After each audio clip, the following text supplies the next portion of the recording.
Assalamualaikum warahmatullahi wabarakatuh. Perkenalkan, nama saya Vika Dwi Yulianti. Kali ini kita akan membahas mengenai estimasi model regresi data panel pada analisis regresi data panel beserta tutorial pengolahan datanya pada program eViews. Yuk kita simak.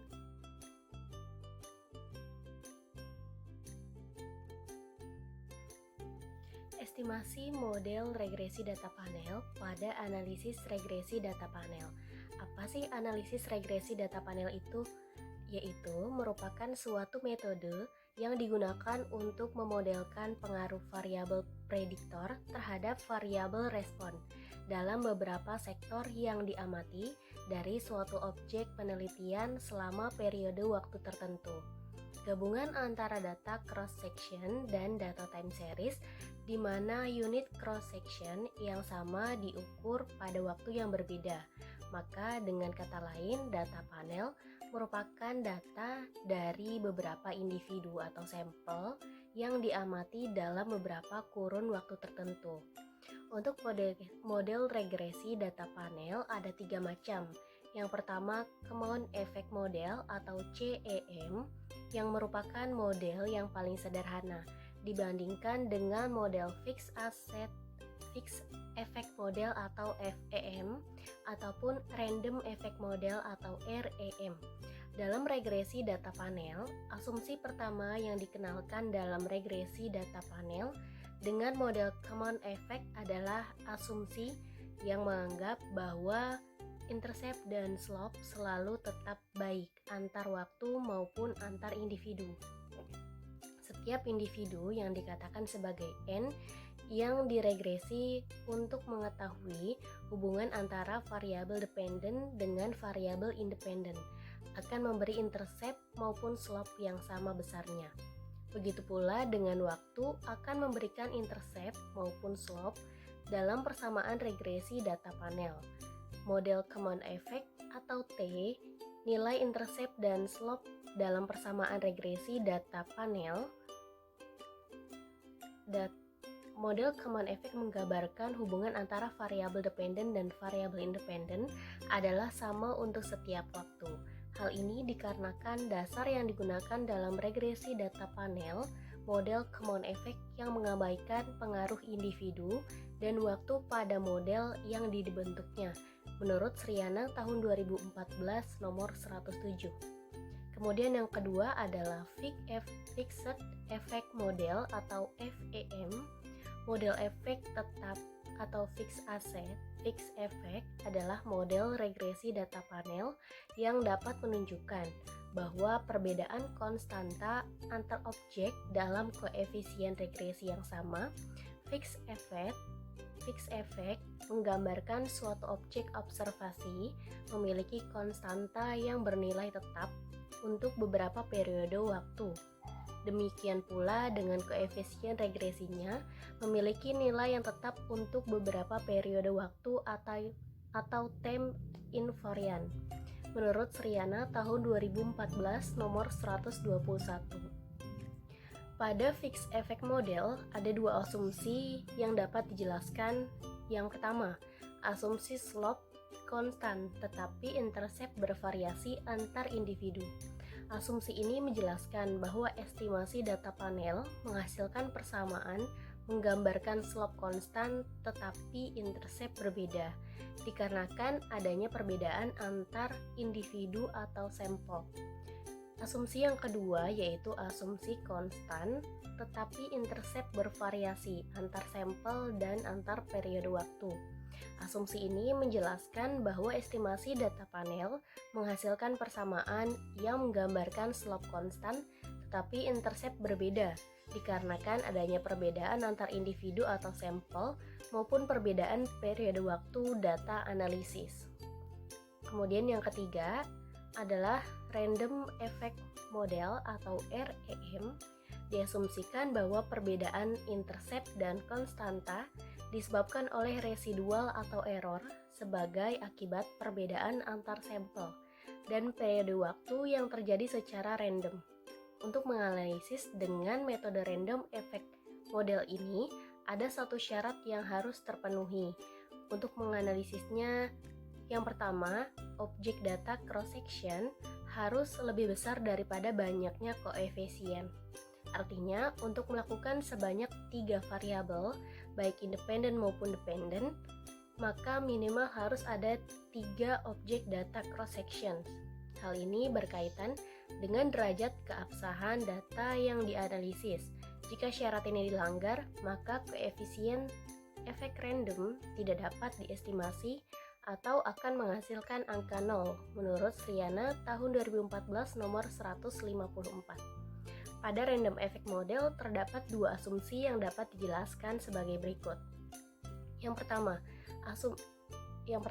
asumsi intercept dan slope berbeda antar sampel. Asumsi ini didasarkan karena adanya perbedaan besaran nilai intercept dan slope sebagai akibat adanya perbedaan antar sampel.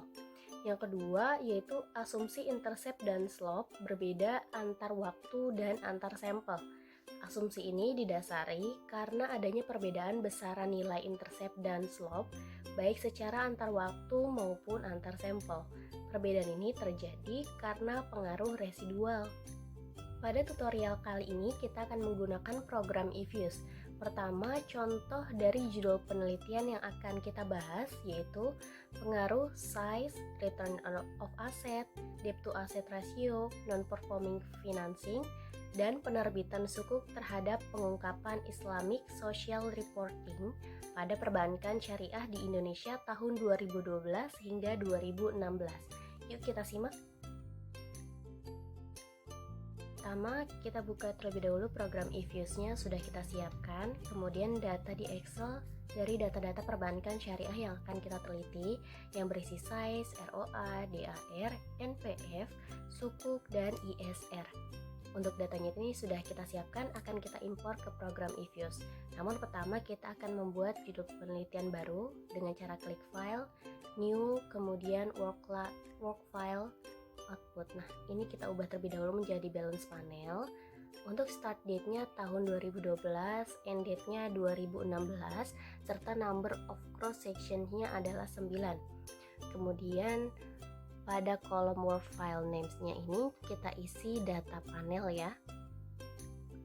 Nah, kita isi terlebih dahulu, kemudian jika sudah, kita klik OK. Nah, sudah tampil ini, saatnya kita membuat template untuk variabel penelitian. Dalam hal ini ada 6 variabel, kita buka terlebih dahulu. Kita klik object, kemudian new object. Nah, type of objectnya kita isi series, name for objectnya kita isi size, kemudian OK. Sudah tampil. Nah, kita akan memasukkan datanya, klik edit plus. Kita copy untuk data size-nya, untuk size saja ke program eViews, kita copy. Nah, jika sudah kita paste di program eViews-nya. Jika sudah untuk size, kemudian kita lanjutkan untuk data selanjutnya, new object, sama seperti sebelumnya kita isi terlebih dahulu, yaitu untuk ROA. Jika sudah, baik, kita copy terlebih dahulu untuk datanya kembali.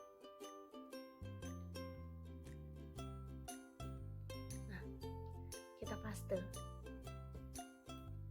Kemudian selanjutnya jika sudah, kita buat objek baru DAR. Nah, jika sudah, kita copy lagi untuk datanya dari Excel. Nah, kita copy.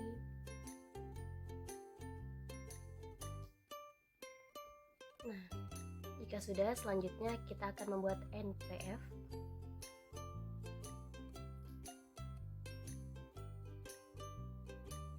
Oke, kemudian kita masukkan untuk datanya.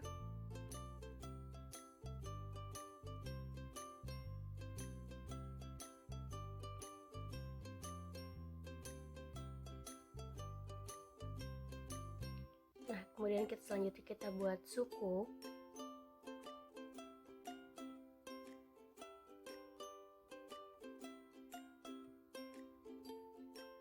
Nah, kita copy juga untuk datanya. Kita copy data dari Excel untuk suku. Kita copy terlebih dahulu. Nah, kemudian akan kita pindahkan ke eViews-nya. Nah, Jika sudah, terakhir kita akan membuat yaitu IDF. Nah, kita copy terlebih dahulu, kita buat. Jika sudah, ISR ini kita copy datanya dari Excel. Nah, ISR ini kita copy datanya. Nah, kita pindahkan kembali ke program eViews. Nah, jika sudah semua untuk data-datanya ini, jika sudah variabel-variabel ini kita isi untuk datanya, selanjutnya kita akan membahas mengenai analisis statistik deskriptif. Peneliti mendeskripsikan analisis data dalam perhitungan statistik melalui mean, median, maksimum, minimum, standard deviation, sweetness, kurtosis, dan Jerquin-Bira. Kita akan mulai yuk untuk tutorialnya. Yang pertama, untuk data yang tadi jika sudah kita sediakan, klik quick, kemudian grup statistik, nah kemudian deskriptif statistik, dan pilih amount sample. Masukkan variabel yang akan ditampilkan pada analisis deskriptif. Kita akan masukkan semua variabel yang sudah kita copy untuk data-datanya. Kita masukkan terlebih dahulu. Nah, jika sudah, klik OK. Nah, maka akan muncul output yang akan dihasilkan ini. Nah, untuk hasil outputnya akan tampil seperti di layar ini ya. Nah, jika ingin disimpannya, maka jika kita lihat terlebih dahulu, untuk data-datanya sudah disiapkan outputnya ya. Nah, pada tabel ini dapat diperoleh hasil data yang pertama, yaitu mean. Mean adalah rata-rata yang diperoleh dengan menjumlahkan seluruh data dan membaginya dengan cacah, yaitu nilai mean tersebar dialami oleh variabel SE, yaitu sebesar 16,39022, sementara ROA memiliki nilai mean terkecil yaitu 0,013160. Kemudian yang kedua adalah median.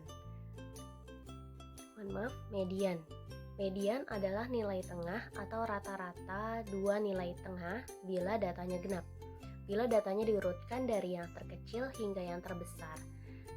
Median terbesar dialami oleh variabel SE, yaitu sebesar 16,460000, sementara variabel sukuk memiliki median terkecil, yaitu sebesar 0,000000. Kemudian yang ketiga, maksimum. Maksimum adalah nilai paling besar dari data. Maksimum terbesar dialami oleh variabel size, yaitu sebesar 18,18000, sementara variabel ROA memiliki maksimum terkecil yaitu sebesar 0,038100. Kemudian minimum. Minimum adalah nilai paling kecil dari data. Minimum terbesar dialami oleh variabel size, yaitu sebesar 14,29000, sementara variabel sukuk memiliki minimum terkecil, yaitu sebesar 0,000000. Nah, kemudian yang kelima ada STD-DIF atau Standard Deviation. Adalah ukuran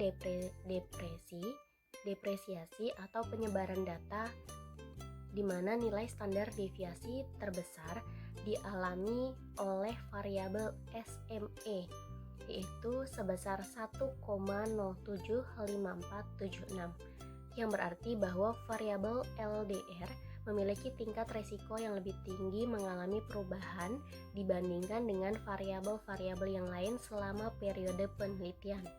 Sementara variabel ROA mempunyai tingkat resiko paling rendah yaitu sebesar 0,010404. Hal ini menunjukkan bahwa variabel ROA selama periode penelitian mengalami perubahan yang tidak terlalu fluktuatif.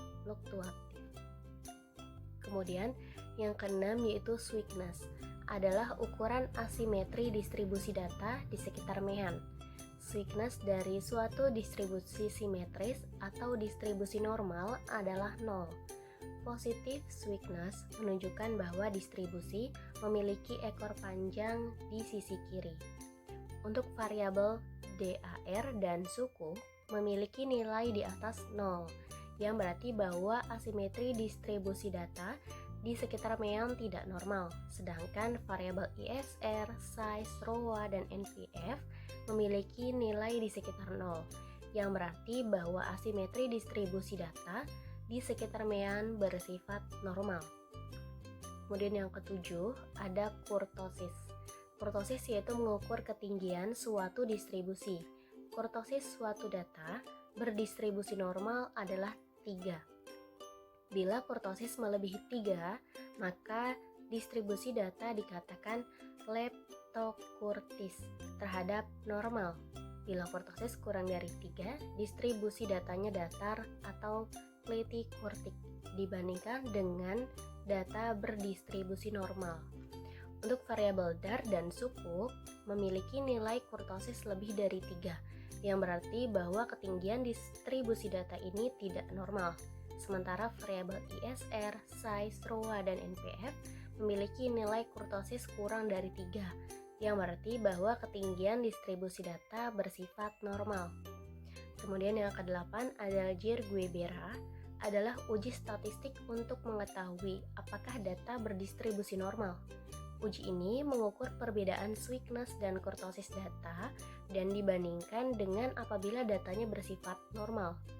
Dengan H0 pada data berdistribusi normal, uji Guebera distribusi dengan X2 dengan derajat bebas atau degree of freedom sebesar 2. Nah, kemudian yang ke-9 yaitu probability, menunjukkan kemungkinan nilai Guebera melebihi atau dalam artian dalam nilai absolut, nilai terobservasi di bawah hipotesis 0. Nilai probabilitas yang kecil cenderung mengarahkan pada penolakan hipotesis 0 distribusi normal. Kemudian nilai probabilitas variabel ISR sebesar 0,479723, size sebesar 0,405041, dan NPF sebesar 0,747517 lebih besar dari alfa sama dengan 5%. Kita tidak dapat menolak H0 bahwa data berdistribusi normal. Normal atau tidaknya distribusi data dalam analisis statistik deskriptif tidak membuat suatu penelitian gagal untuk dilakukan. Analisis statistik deskriptif digunakan hanya untuk melihat gambaran distribusi data yang akan diteliti saja. Nah, selanjutnya kita akan membahas mengenai estimasi model regresi data panel. Yang pertama, untuk membuat CEM ini, kita klik Quick Estimate Equation, ketik persamaan yang akan diestimasi. Untuk persamaannya kita masukkan semua.